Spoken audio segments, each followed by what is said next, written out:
ni rice. Ito, nasobra ng rice. Uy, alam mo ha, ito ha, payo ko lang sa'yo ha. Sabi nga nila, speaker, health is wealth. Wag laging wealth is wealth. Kasi yan ang problema sa atin pagka lagi natin iniisip yung pera. Napapabayaan na natin yung ating health. Kita mo dyan, no? Konti na lang, lalagpasan mo na si Jay Guevara tsaka si Boss Dada sa double chin. O, di ba? Dahil yan, nasosobrahan ka sa rice. Alam mo, sa totoo lang, meron talagang merong tinatawag na ang nature ay merong comedy. Bakit kanyo? Kasi kita nyo naman, di ba? Obvious na obvious ginagamit niyang pamumulitika ngayon, yung rice. Tapos siya nadoble ng rice. Hindi, di ba? Minsan nakakatawa, minsan parang timing lang ba? Na kita mo yung kanyang katawan, ganyan. Hindi ho ito pot-shaming baka sabihin ni ba, pot-shaming, hindi Ang tawag ho dito talagang tinadhana. Hindi kasi ibalik natin doon sa mga nakaraang taon, 2 taon. Di ba? Ano ba ang unang-unang hinawakan ni Pangulong Marcos na departamento? Walang iba kundi Department of Agriculture. Ito yung departamento na kung saan umaayos ng mga pagkain natin. Nandyan ho yung issue ng magsasaka at ang isang number 1 issue na ginamit pa nga nilang issue para tanggalin po si E.S. Rodriguez, si dating E.S. Rodriguez, ay ang pag-i-import ng rice. Alam naman po natin, isa ho siya doon sa, nung naikwento niya nga ho yan, isa ho siya sa parang bumatikos tungkol po dyan sa importation ng rice at tila kumontra. At kita nyo naman, kunwari inurong, pero itinuloy pa rin. At nakita nyo naman kaliwat kanan na may mga na-raid, di ba? Na alam mo itong gobyerno to talaga mahilig sa peking raid, no? Na-raid na mga warehouse na may lamang mga bigas na supposedly ilalabas yun. Tama, mali. Ang sabi nga nila, yung mga quote-unquote smuggled rice na nahuli nila ay yun daw ipamimigay sa tao. Alam mo mga kababayan, palakpakan naman natin ang gobyernong ito. Bakit kanyo? Kasi po, tinupad naman po nila yung kanilang pangako na ipamimigay nila yung mga nasamsam nilang, ang pangit ng title, nasamsang Hindi, totoo naman yung kanila hong mga nakuha at na nung grade doon sa bigas. Yung pangako naman nila na yun, napatupad naman, nagawa naman po nila.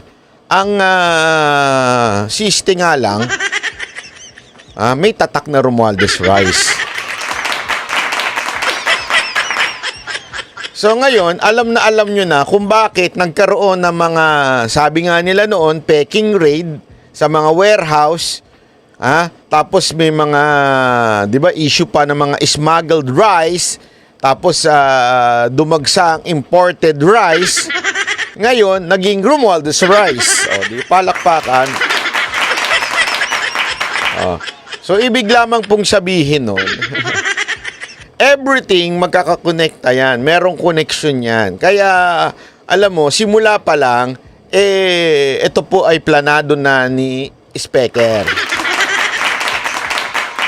Di ba? Mantakin mo. Ginawa nilang dahilan na tinanggal si ES kasi istorbo. Ayaw makisali. Hindi nakikisama. Ayaw sumang-ayon.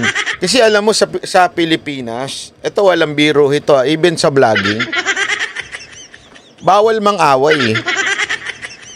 Hindi, totoo po. Pagka pinuna mo yung mali, ang dating parang hindi ka kasundo. Para bagang nangaaway ka. Tama, mali. Di ba pag pinuna mo yung mali ng isang kapwa mo, ang dating kagad sa iba, ay, ano yan, mali ang ginagawa mo, hindi ka nakikipag-unite. Hindi ka nakikipagsundo. Dapat walang nangaaway. Magkaisa kayo. Dapat di kayo nangaaway-away. Di ba ganyan ang issue diyan. Pero sa totoo lang, alam mo, yan ang tinatawag na peer pressure. Sa eskwelahan, maging sa mga trabaho natin, may mga peer pressure. Hindi, totoo naman, di ba? Yan yung tinatawag na peer pressure na kailangan magkasundo-sundo kayo. Kahit mali na, wag mong pupunahin. Ganyan pag sa school, di ba? Pag ikaw yung, anong tatawag sa'yo pag kunwari, sinumbong mo yung kaklase mo nangongopya. Ang problema, buong classroom nangongopya. Tama, mali? Di ba, sinimotion sa HUD? Anong tawag sa'yo pag kunwari nagkokopyahan yung mga kaklase ninyo, tapos biglang ikaw, Sir, nangongopya sila, sila. Ang sasabihin sa'yo, wala kang pakisama. Tama, mali? Diba? Ang sasabihin sa'yo, hoy, wag mo namang dapat marunong kang makisama, makiisa ka. Ayan, sa English, snitch. Snitch, ha? Diba? May ganun Pag hindi ka nakisama sa kanila, pagka kinontra mo yung kasamahan mo, ay ikaw pa ang aawayin, ikaw pa ang masama. Tama, mali? Di ba?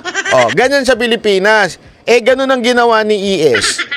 Dating ES Rodriguez, di ba? So natanggal ngayon siya.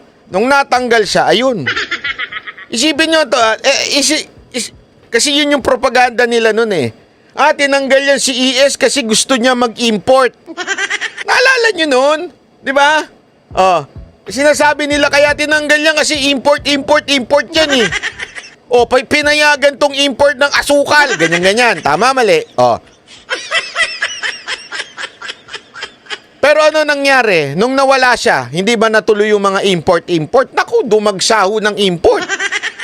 Ibig sabihin, hindi talaga siya ang issue nun. Sa pag-i-import. Ibig sabihin, hindi lang siya nakikisali. Snitch siya, ika nga. Sabi nung iba dyan, snitch. Di ba? So, nasibak siya, parang ganun.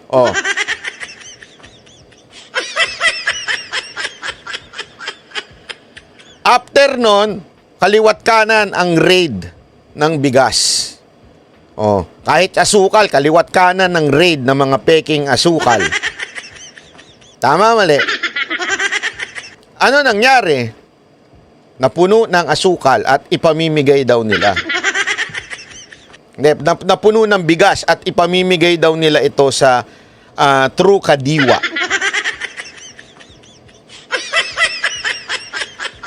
Di ba? Nung biglang pinamigay yung Kadiwa, ito na, tinupad naman nila. Di ba? Merong naman sila hong tinupad. Ay, ang hong Romualdez Rice.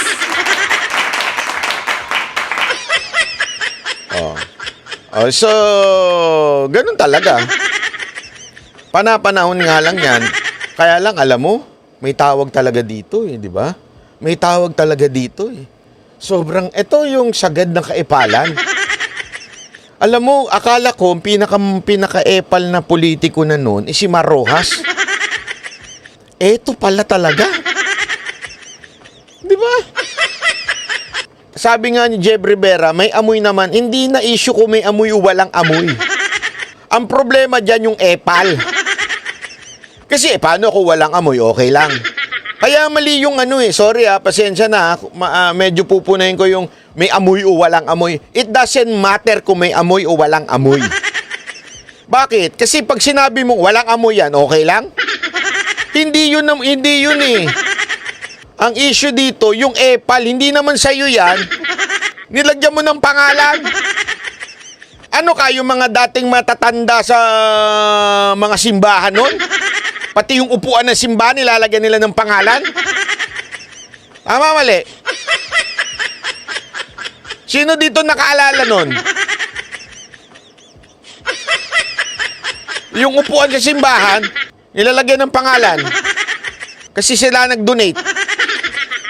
Di ba? Eto, dinaig niya pa talaga yung mga epal na politiko. Etong sagad sa buto. Di ba? Mantakin mo ha, sabi nga ni Baste, ni Mayor, ni paring Baste. Sabi ni Mayor Baste, alam mo, buti, medyo tinablang ka ng konting hiya. Sabi ko sa inyo, nagkakamali din si Baste. Nagkakamali din yung mama. Kasi tinablan daw ng konting hiya. Lumit na daw yung picture nito sa mga ayuda. Eh, syempre. Kasi napupo na siya doon. At saka alam mo, eto ha, may gimmick kasi dyan eh. Alam mo, eto ha, kahit si Baste, babanata natin. May konting mali si Baste eh. Ha? Boss Dada, wag mo ako isusumbong kay Baste ha. Sabi kasi ni Baste, tinamaan na konting hiya. Kasi medyo lumit na daw yung picture doon sa mga pamimigay ng ayuda. Alam mo, Baste, kung ba't lumit yung picture? Kasi doon sa pamimigay ng ayuda, one time lang pupunta yung mga tao doon. Diba? Sabihin, hindi naman sila araw-araw nandun. Tama, mali. So, it doesn't matter whether lumiit o lumaki yung ano. So, sabi niya, okay lang, sige, liitan mo na nga lang yan. Yung gastos natin sa malaking tarpaulin, bawasan mo na. Maliit na tarpaulin na ilagay mo. Pero, ang gawin natin ganito, ilagay natin sa plastic ng rice. Para habang araw-araw nilang kinakain yung rice, na nakaimbak sa kanila yung rice, siyempre gugupitin yan, di ba? Tapos kukuha sila, oh. Hindi naman maubos sa isang araw yan. Tama, mali. Di ba? Araw-araw nilang kakainin yan. Kahit bulok na, di umano. So, araw-araw nilang maaalalang pagmumukha ni Romualdez.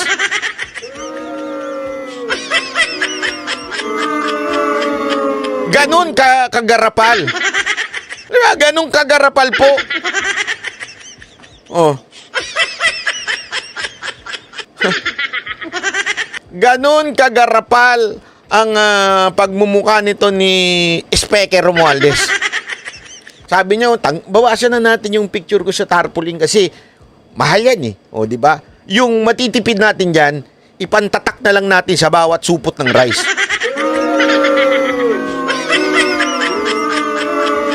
Di ba? Ganon katindi. Ang lupit. Ibang level. Ibang level po ang kaepalan nitong maman to. Dinaig si Marojas. Palakpakan naman natin dahil si Marojas ay number 2 na lang sa epal. At ikaw na ang hari ng mga epal. Isang palakpakan sa mga banateros. Oh. Ayaw mo ba nun? Ikaw na may corona ng mga epal? Huwag kang mag-alala. Hindi makakalimutan ang pangalan mo. Ha? Sa balota. Balota ng bigas pala yun eh. Tanan yan. Oh. Ang lupit mo talaga, Romualdez. Ibang level ka. Ibang level na kakapalan ng mukha to. Alam mo siguro kung buhay pa si Senator Miriam Defensor. Sigurado kung sigurado kung yari ito. Iba, Boss Dada?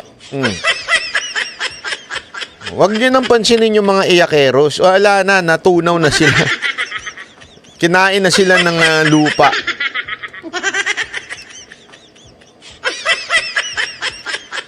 Oh. Patay yan kay late Senator Santiago, correct? Kasi actually, alam mo, diyan ka nga magtataka eh. May batas tayo dyan eh. Yung anti-epal bill. Ewan ko bakit biglang naging ganyan. Paurong eh. Di ba paurong talaga eh. Alam mo, ito payo nga sa akin ni Mocha. Ni Mocha. Oh. Mocha! May payo siya sa akin eh. Aralin ko daw yung, yung carnival. Ay, carnival. Carnivorous carnivorous diet. So, inaral ko naman. Bigla magka-carnivorous diet na ako, kaya medyo pumapayat ako, kumikinis ang aking kutis. Di ba? Puro karne, walang rice, walang carbs. Alam mo, Romualdez, payo ko din sa iyan. Mag-carnivorous diet ka na rin. Kaya lang, malabo dito kay, kay Speaker. Malabo dito kay Speaker. Alam mo kung bakit? Ang hirap mamigay ng karne, Mahirap mamigay ng karne. At least yung bigas, kahit bulok, pwede mo na yung pamigay. Mali. Baka nga yung mga bago, nasa mga katropa niya,